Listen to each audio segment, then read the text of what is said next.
দর্শক আপনারা দেখতেছেন গ্রাম বাংলার ঐতিহ্য কলা গাছে ওঠা খেলা। তো এই যে 1 নম্বর প্লেয়ার সে খেলায় উঠে গেছে, সে পারলো না। এবার 2 নম্বর প্লেয়ার দেখেন চেষ্টা করবে, সেও পারলো না। এবার 3 নম্বর প্লেয়ার কি করে আমরা শেষ পর্যন্ত দেখার চেষ্টা করব। দেখেন অনেকখানি উঠে গেছে, এখনো এই যে সে দাঁত দিয়ে কামড়িয়ে ওঠার চেষ্টা করতেছে। শেষ পর্যন্ত কি করে আমরা সেটাই দেখার চেষ্টা করতেছি।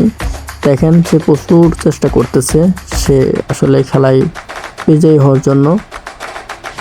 দেখেন এখনো পর্যন্ত তেল মাখানো, কিন্তু কলা গাছগুলো নেই তেল মাখানো, তারপরেও দেখেন কতক্ষণ ধরে সে ঝুলে রয়েছে, সেও পারলো না। এবার পরবর্তী প্লেয়ার দেখেন ট্রাই করবে, দেখা যাক সে পারে কিনা। তো সেও দেখেন অনেকখানটি উঠে গেছে, একটা পা দেওয়ার জায়গা তৈরি হয়ে গেছে, যার কারণে মনে হচ্ছে সে সহজে অনেকখানটি উঠে গেছে। পরবর্তী স্টেপ সে কতটুকু আগায় সেটাই দেখার বিষয় আমরা দেখতেছি। তো দেখুন দর্শক কিন্তু খুব আনন্দ চিত্তে দেখতেছেন তাদের এই খেলাটা। তো সেও পারলো না, পরাজয় স্বীকার করলো। এবার পরাজয় এই ছেলেটা পারে কিনা আমরা সে পর্যন্ত দেখার জন্য অপেক্ষা করতেছি। আসলে সে গেঞ্জি পরে গাছে উঠছে। আসলে এই খেলাতে গেঞ্জি গায়ে দিয়ে গাছে ওঠার নিয়ম হয় না।